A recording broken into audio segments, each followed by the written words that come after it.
So carrying on. So you might be familiar with that type of podcast from Joe Rogan when he gets together with Elon Musk and they talk about different topics. That's the interview or the conversational type. In an interview podcast format, the host typically interviews new guests in each episode, and the aim is to share the guest experience or the talent. This podcast usually begins with a brief guest introduction and then moves on into asking questions to guide the conversation around a specific topic. A particular example that we'd like to share with you guys is the Armchair Expert. Pretty nice podcast. I think that's definitely something that you can look up and take a look. We're going to add the link down here in the description so you can follow up on that. So once you've done a podcast of this type, if you share this podcast episode across different social media profiles, it definitely opens up the opportunity to reach a whole new set of audience. Now, we've talked about this, of course, but for any of the content format that you choose, make sure to focus on experiences that you want to create for your guests. People will be happier and more willing to share interesting and informative episodes. So definitely put yourself out there. Talk about topics that are definitely on top of people's minds. That might be a little bit controversial, but that they're definitely right now at the moment at the head of most people in their minds and in their thought process. If you talk about these types of situations, definitely you're going to get engagement and people are going to share if they feel something or if they feel that they've had an experience or a positive experience or they're happy, or if it's a very informative episode, then people are more than likely they're going to share that content. So a solo formatted podcast is another method. It's kind of what I'm doing here now with you. Just concentrate and focus on my voice. You could actually go to Netflix right now and watch A Guide to Meditation, and that's a fantastic, wonderful audio journey that's visually stimulating as well. But you could obviously turn off the screen and just listen in, and you could be guided into meditation. So that's something that's fantastic. There's a lot of people out there right now just doing beautiful, stimulating videos that help some people go to sleep or help people concentrate or learn some vital, important lessons or soft skills, perhaps, in their lives. So a little bit about the solo format. A solo format in this type of podcast, it's used to share one's own expertise in the industry, which is something we talked about earlier. It helps build a personal brand. While some solo podcasts describe only key points, others may be lengthy with a huge amount of information. Detailed preparation with complete scripts will make solo commentaries more interesting for listeners. Solo podcasts make it much easier to build a strong connection with the audience as you're speaking directly to the listener, just like I am here with you now today. And remember, if you're not watching the video, please click on the link down at the bottom if you feel like you'd like to see the person who's talking to you match a face with a voice. Of course, feel free to just keep driving and listening in about podcasts here with me today. Your host with the most, Juan Reyes. Happy to have you here. So the other type of podcast that might be very interesting and easy to produce is the nonfiction narrative. So in the nonfiction narrative, you essentially just get a piece of war memorabilia, politics, history, anything really. It could even be a study that came out from the New England Journal of Medicine.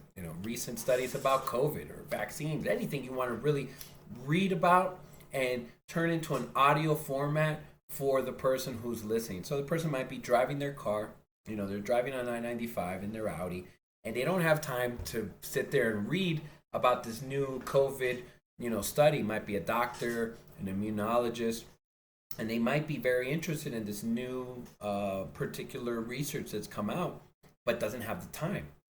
So a podcast is a fantastic way for you to be able to provide this information, this informative information to a person or a very important segment of the audience, which could be the medical practitioner, for example. If you're trying to sell actively medical supplies or a pharmaceutical company, then by engaging in this type of segment or audience with a valuable podcast that's going to provide valuable information to a person of this segment, you're more than likely you're going to be able to engage with that audience member.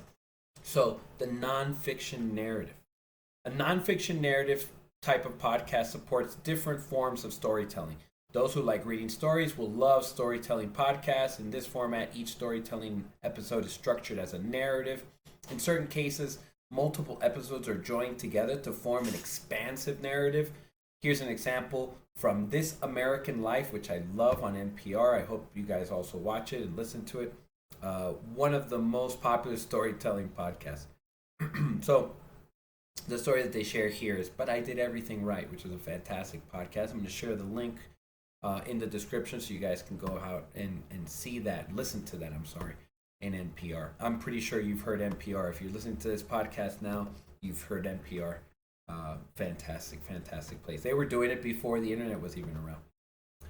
So another way of getting new podcasts out there is by repurposing already created or generated content. Now, I'm definitely not recommending that you go out there and grab and plagiarize someone else's content and turn it into a podcast. So be sure that you're looking into the copyright restrictions.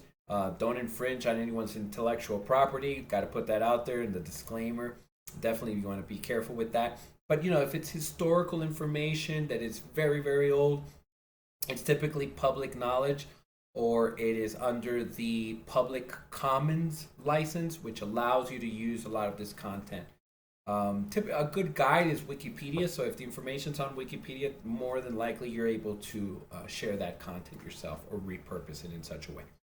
Our recommendation here is to use some of the content that you've already generated. Perhaps you have a blog, right? And you've written a couple of blog pieces and articles, and maybe you found some correlation or trend between 2 or 3 articles.